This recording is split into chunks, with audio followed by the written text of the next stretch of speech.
The onslaught of cancellation directed towards left-leaning media keeps piling up.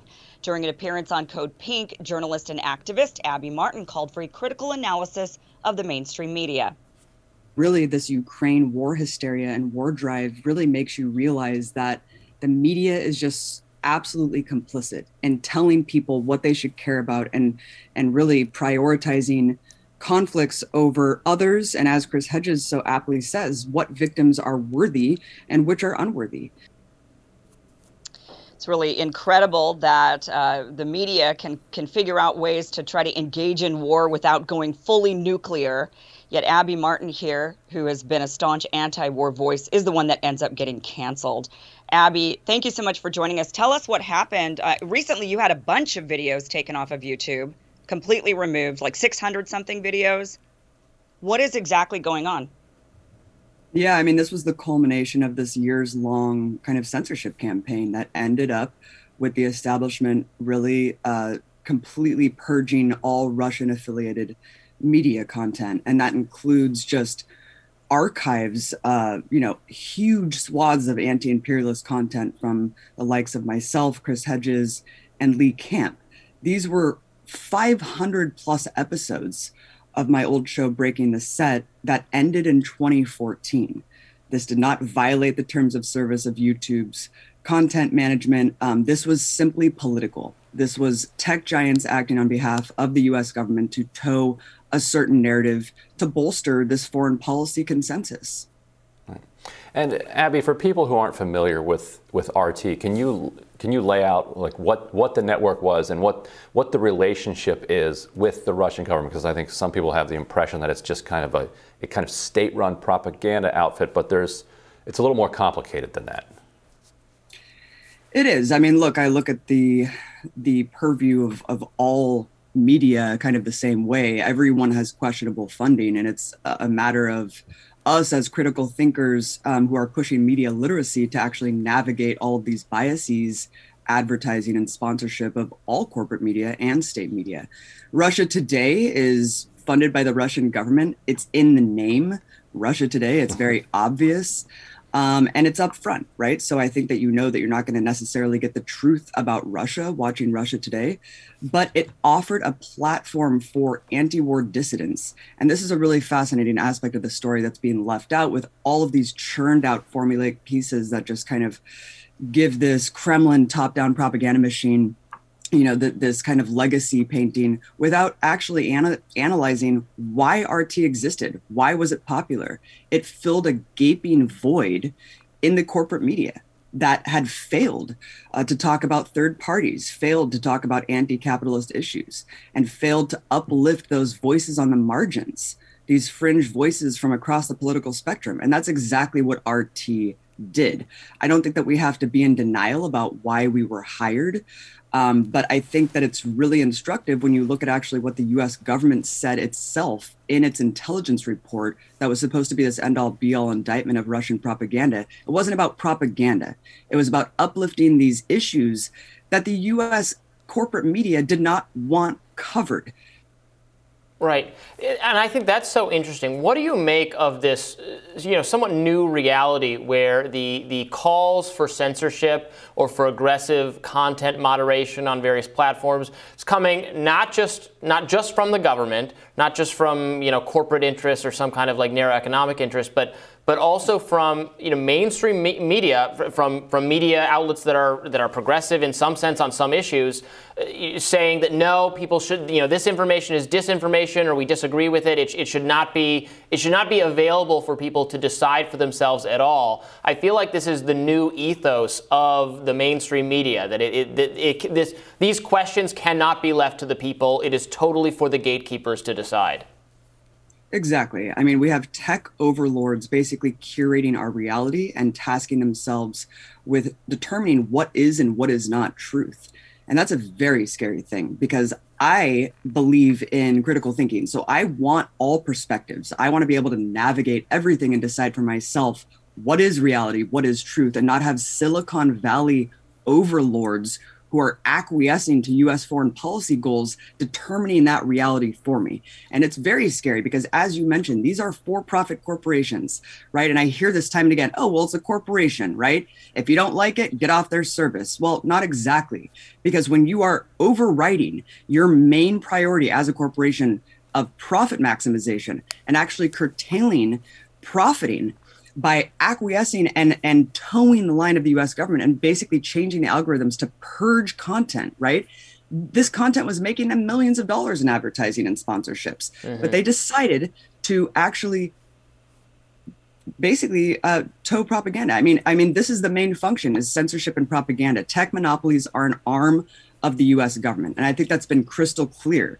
In the wake of the DNI report, we saw the algorithms change. There was no law in place mandating these companies to do that. They just decided to work with the government because these CEOs basically want to work with the class interests of the ruling elite in the US. And that means deeming every US adversary sinister, whether it's slapping that sinister state media propaganda label on the network or essentially purging them altogether. But you don't see the same state media label on Voice of America, on BBC, on the Kiv Independent, this new network that's popped up in everyone's Twitter feeds that also was in part funded by the US government.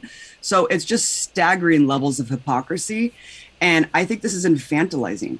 This is treating us like children and telling us that we need to basically give up our power to these CEOs to determine all of these things for us. And these are the same people who've been on a crusade against fake news for the past several years, right? Where you have New York Times now saying, oh, no, we can parrot fake news as long as it boosts the Ukrainian war morale. I mean, it's really, really a topsy-turvy kind of Alice in Wonderland world that we're living in. So for the people that are really skeptical of this and they criticize, and I'm sure you've had numerous people come after you calling you a Putin puppet, Russian propagandist, when you were with RT and anyone that's working for these sort of Russian-funded outlets, were you given directives? Were you told that you must say X, Y, Z thing and promote our side of the war? I mean, what were you told? I wasn't told anything. There's a cartoonish depiction of what RT is as this top-down Kremlin propaganda network that we're around this round table and Putin's directing like some Orwellian 1984, like, you must say this every day. It's like, dude, it was the most hands-off like news experience ever. It was a newsroom full of extremely eager, honest journalists who wanted to dig into the investigative stories that were not capable on these other platforms. I think you guys know very well. I mean, it's very tough to get a job in this industry. Journalism jobs are diminishing at a rapid pace, and RT offered so many journalists the ability to really dive into things that were completely forbidden. These viewpoints are completely forbidden. I had no editorial control whatsoever. I not only was able to do whatever I wanted on my daily opinion show, covering everything from Palestine, US war crimes to Russia itself. I criticized Russia several times, and I criticized the network's coverage of the Crimea incursion. And it wasn't just some token dissident statement to legitimize RT's editorial freedom. I actually talked about Ukraine for several months after that. And I really proved that you can pave editorial freedom even at this so-called propaganda network. And I think that's really a strong indictment of every other journalist at corporate media. Why is it that they simply toe the line? Are they true believers in US empire and American exceptionalism? It's quite ridiculous, just the levels of hypocrisy to pinpoint RT as some sort of grotesque aberration, right? This experiment of Russian propaganda. No, it filled a void, it uplifted voices, and it covered issues that exist. These grievances exist, and they are not being seen. 60% of Americans are surviving paycheck to paycheck. That's not shown on US corporate media. They want to sanitize our reality because they just don't want to talk about it. They don't want accountability for the political failures in this country. So they have to point to something like this Russian propaganda network and basically grossly inflate its numbers and its influence. And it's outrageous. Censorship is never the answer. And we're on a very slippery slope here because as Russia constricts its independent media, shuts down Twitter, Facebook, we're basically doing the same, but in an insidious fashion. because people think that we're the freest country in the world. We have free press. No, they are insidiously controlling everything that we see, and we just don't know it.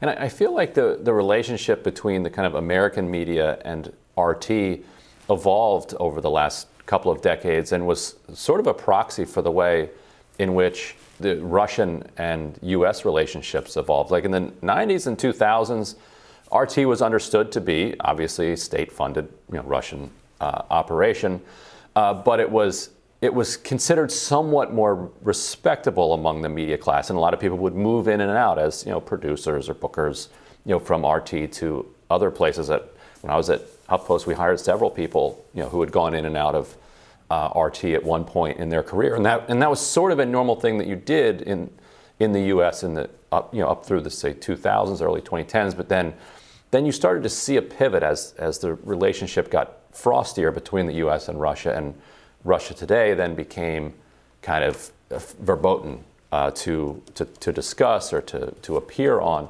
Did you notice that going on the inside? Did you see it? Did you see it changing while you were there? And did RT change, or was it the relationship change, or maybe as the relationship changed, RT changed as well? I don't know.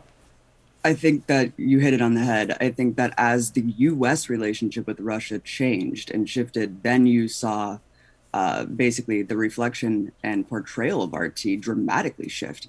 Very similar to Al Jazeera. Look at how Al Jazeera was painted in the post 9/11 world. It was literally painted as like a terrorist network. The CIA actually spent like millions of dollars trying to decode what they thought were terrorist messages in like the lower third of the cryon of Al Jazeera. I mean, it's really embarrassing levels of like imperial hubris and like empire baby brain. I mean, really. So over the course of the last several decades, RT, amazing journalists came out of RT. But I think as the Syria war took on a different role where Russia kind of, basically played an interesting role to combat U.S. Forces there with the chemical weapons scare. After that, the Crimea incursion. And so it was really all over at that point where Russia basically stood up to the U.S. for better or worse. And that's when the relationship changed and it became very, very hostile. And, back in the 90s, the U.S. had very friendly relations with Yeltsin and was involved in, a lot of oligarchs were involved in looting the post-Soviet economy. And Putin just ended up not being the puppet that the U.S. hoped for. And so it became increasingly hostile and tense. And then you saw RT becoming more and more, cartoonishly depicted. And now it's just completely discredited. After the Crimea incursion, you saw this entire shift where basically everything was blamed on Russian propaganda. I mean, it's really insulting to our intelligence, actually, to take stock of how we got someone like Donald Trump and actually not actually account for the conditions in this country that made someone like Donald Trump, and instead just point to this obscure Russian news network and be like, no. That's why we have Donald Trump. I mean, it's totally absurd. Yeah. Like in the DNI report, it talked about like we covered fracking, third-party candidates. This is not propaganda. These are issues that should be covered by the corporate media. So why aren't they? Yeah, absolutely. Well, Abby, thank you so much for joining us. We really appreciate it. Thanks for covering this, guys. Appreciate it. We'll be back with more Rising right after this.